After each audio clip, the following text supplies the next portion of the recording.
Hello les amis, comment allez-vous cette semaine? J'étais en train de préparer la visite de printemps, c'est pas pour tout de suite, mais ça approche à grands pas. Du coup, j'étais en train de réorganiser un petit peu mon rucher, notamment l'emplacement de mes ruches pour que je puisse y accéder plus facilement, etc. Et ça m'a fait penser à faire une petite vidéo parce que je crois que je n'ai jamais parlé de ce sujet et ça m'a permis moi aussi de me remémorer, de me rafraîchir la mémoire sur les différentes réglementations d'un rucher, de l'installation de ruches, le choix de l'emplacement, etc. Donc je me suis dit que cette semaine, j'allais faire un petit sujet sur comment bien choisir l'emplacement de son rucher, de ses ruches, quelles sont les réglementations, les avantages, les inconvénients de certains points, quelles sont les étapes clés. Bref, on voit tout ça juste après ça. Allez, suivez-moi, c'est parti.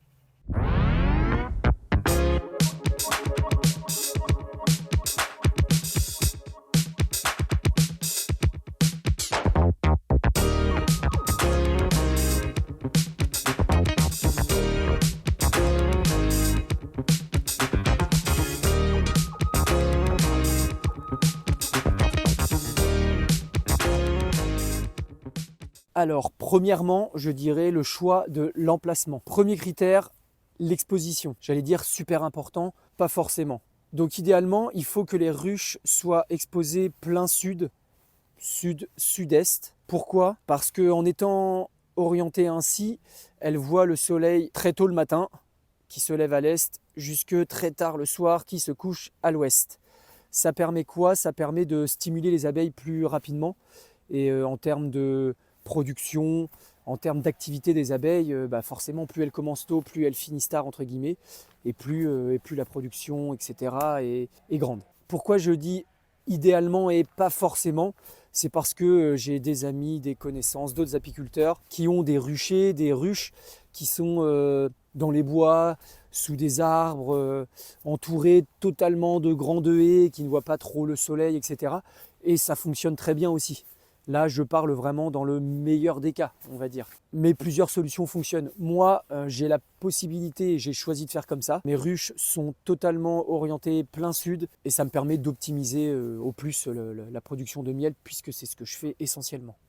Deuxième critère, abriter les ruches. Les abriter de quoi, vous allez me dire? Eh bien, les abriter du vent. Ici, à mon rucher, j'ai installé mes ruches juste à côté d'une haie, ou plutôt devant une haie ou derrière une haie, ça dépend dans quel sens on la prend. Et cette haie, elle protège des vents dominants, notamment le vent de nord et le vent d'ouest.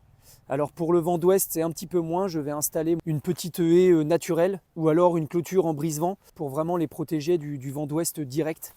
C'est un petit plus.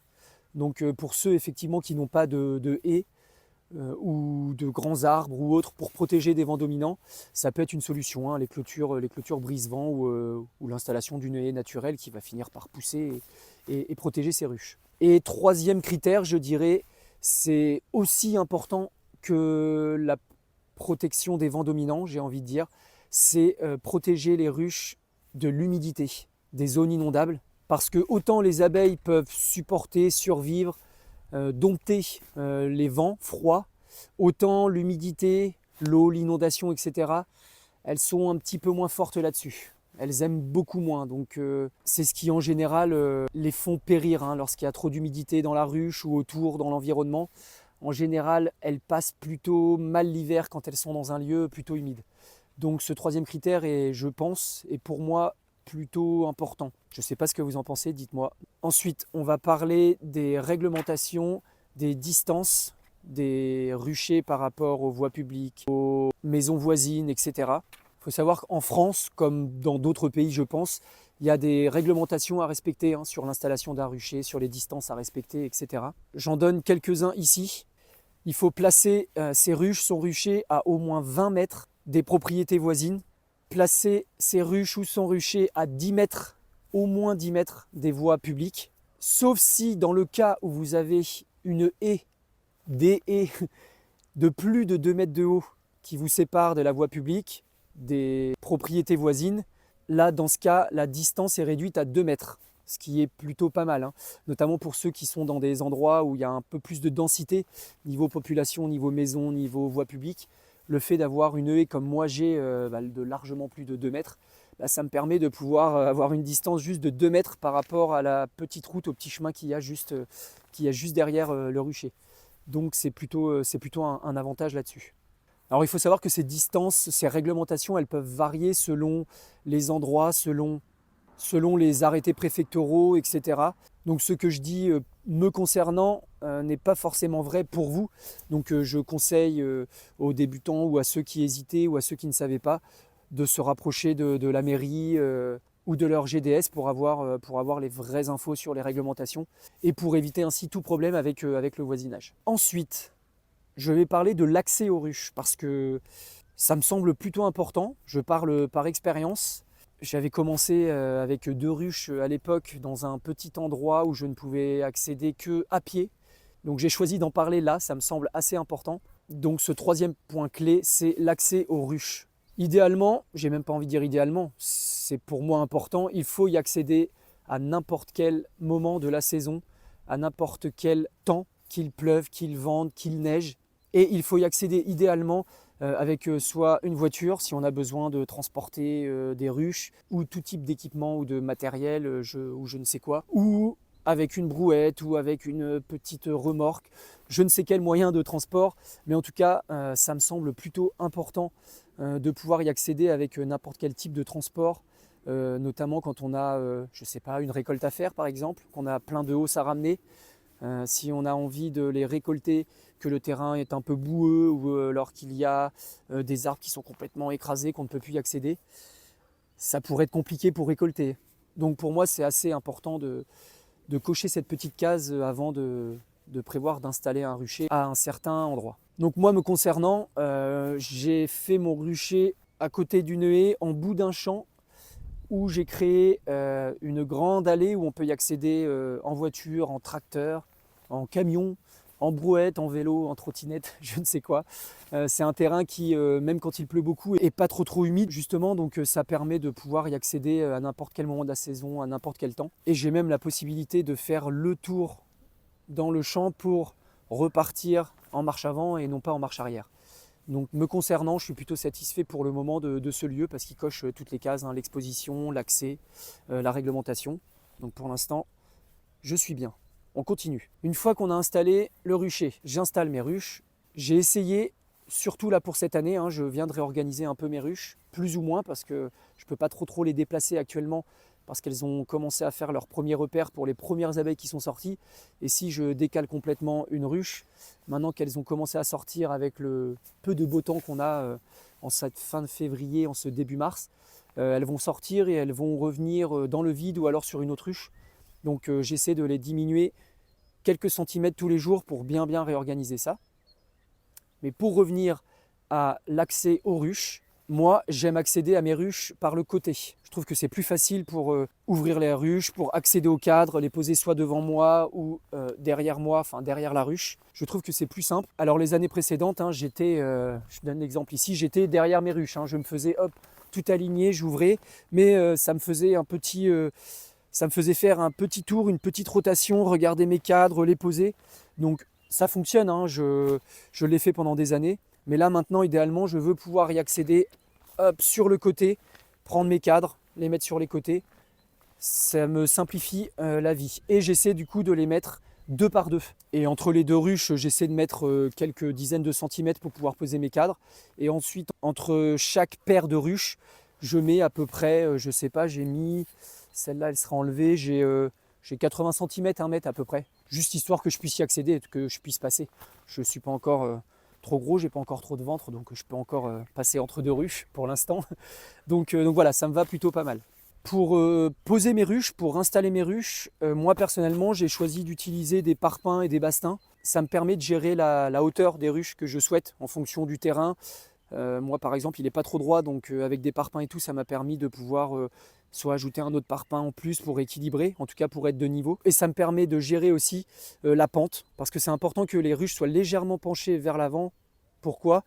Parce que ça permet d'écouler l'humidité. S'il y a un peu de condensation, s'il y a un peu d'eau, un peu de pluie, qui est passé à travers les ruches ou sur les côtés ou sur le toit. Ça permet d'extraire tranquillement l'eau de la ruche et ça évite d'humidifier la ruche à l'intérieur, hein, parce que comme je l'ai dit, je le répète, les abeilles n'aiment pas du tout l'humidité. Et puis, j'en ai déjà parlé précédemment, mais l'orientation des ruches, du coup, orienté sud-sud-est, c'est l'orientation idéale, mais évidemment, toutes les autres orientations sont correctes aussi, ça fonctionne très bien. Parlons maintenant de l'entretien et de la sécurité des ruches, du rucher. Ça peut être utile d'entourer les ruches d'une clôture, simplement pour éviter que les animaux viennent s'y frotter, viennent découvrir, viennent faire les curieux un peu autour des ruches et puissent potentiellement les faire tomber, faire tomber le mât ou se frotter aux ruches et les faire tomber. Donc ça peut être pas mal en fonction de l'endroit où on a choisi de mettre le rucher. Me concernant, moi c'est le champ de mon padré où il y a plein de moutons. Donc j'ai fait une petite clôture tout autour pour éviter que les moutons viennent se gratter un peu la tête sur les parpaings, sur les mâts, sur les ruches. Même si en général ils ne sont pas trop curieux, ils ne viennent pas trop près de la clôture. Mais c'est arrivé avant que je mette la clôture qu'ils soient autour, qu'ils viennent se coucher juste derrière à l'ombre. Donc j'essaie de sécuriser au plus le rucher contre ces petits animaux. Si le rucher est accessible au public ou si le public peut y passer tout près, peut marcher à côté, etc., c'est important de mettre un panneau, attention abeilles, attention ruches, etc., comme vous le voulez. Moi j'ai cette pancarte là qui est je trouve très belle et puis bien parlante, avec mon petit numéro NAPI en dessous. C'est important pour savoir s'il y a un problème. Au moins on est référencé, on sait à qui appartient le rucher. Ça évite tout quiproquo et au moins s'il y a quelque chose ou si on a des informations à connaître, eh bien, il y a notre numéro NAPI ou notre numéro de téléphone par exemple et on peut être appelé directement pour avoir des infos ou intervenir le plus rapidement possible au rucher. Voilà pour les deux cas entretien sécurité au niveau du rucher. Alors une fois de plus, je parle de ce que moi j'ai fait me concernant, des quelques recherches aussi que j'ai fait quand même, parce que je vais essayer de ne pas dire trop de bêtises, mais je parle essentiellement pour mon cas à chaque fois, ce que j'ai regardé pour moi pour installer mon rucher et mes ruches. Concernant l'entretien du rucher, idéalement garder l'herbe autour pas trop haute. Pourquoi ? Pour faciliter l'entrée-sortie des abeilles. Si l'herbe est super haute à ras de la ruche, elles vont avoir un peu plus de mal à rentrer, à sortir. Ça peut provoquer des embouteillages, etc. Donc idéalement, à quelques centimètres devant la ruche, essayez de ne pas trop laisser l'herbe pousser. Quoique, j'ai déjà fait le test du coup l'année dernière, il y a 2 ans. J'ai laissé un peu l'herbe pousser quand même parce que j'ai voulu tester si ça pouvait aussi ralentir le frelon asiatique. Il s'est avéré que c'était quand même un peu le cas parce que les abeilles effectivement avaient quand même un peu plus de mal à rentrer, sortir. Mais le frelon asiatique qui, chez moi, aimait bien se mettre en dessous de la ruche, il avait du mal à se remettre devant en état stationnaire pour attendre que les abeilles rentrent ou sortent. Comme il y avait plein d'herbes, ça l'embêtait un peu.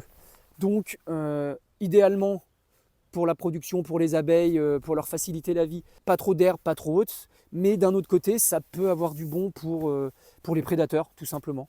Je ne sais pas ce que vous en pensez, je ne sais pas ce que vous faites vous d'ailleurs au niveau de cet entretien, de cet espace autour des ruches. Dites-moi en commentaire, dites-moi ce que vous faites. Comme d'habitude, j'aime toujours vous lire, j'aime toujours échanger et je suis toujours un peu curieux de savoir ce que chacun fait chez soi. Donc n'hésitez pas. Je crois que j'ai fait le tour. Je regarde mes petites notes. J'ai pris un peu l'habitude de noter pour essayer d'être le plus complet possible parce que ça m'est arrivé de faire des petites vidéos, des choses sur le moment au rucher, de ne pas prendre mes petites notes et de me dire « punaise, je n'ai pas pensé à parler de ça ». Donc là, je me prends mes petites notes. J'ai parlé du choix de l'emplacement, réglementation et distance, l'accès aux ruches, l'installation des ruches, l'entretien, la sécurité autour du rucher. Je vais arriver à la conclusion de cette vidéo, ça sera déjà pas mal. Et bien pour conclure, j'espère que cette vidéo vous a plu, qu'elle vous a aidé à mieux comprendre comment choisir l'emplacement idéal, j'ai envie de dire, pour vos ruches, pour votre rucher. J'espère que j'ai été le plus complet possible, que je n'ai rien oublié. J'ai forcément oublié certains points clés. Je ne suis pas parfait, je le dis et je le répète. J'en apprends tous les jours. Je fais ces vidéos pour m'obliger à faire des recherches et pour m'obliger à être le plus carré possible, le plus consciencieux possible, bref, le meilleur possible, le meilleur apiculteur possible. Si vous avez des questions et ou des astuces à partager, c'est tout simple. Laissez-moi tout ça en commentaire, partagez vos points de vue, vos idées. N'oubliez pas de mettre un petit pouce en haut, un petit j'aime. N'oubliez pas de vous abonner et on se retrouve bientôt pour une prochaine vidéo. Et on se retrouve bientôt pour une nouvelle vidéo apicole. Allez, je m'arrête là pour cette semaine. Je vous dis peut-être à la semaine prochaine et sinon à un peu plus tard. Et d'ici là, portez-vous bien. Ciao, ciao.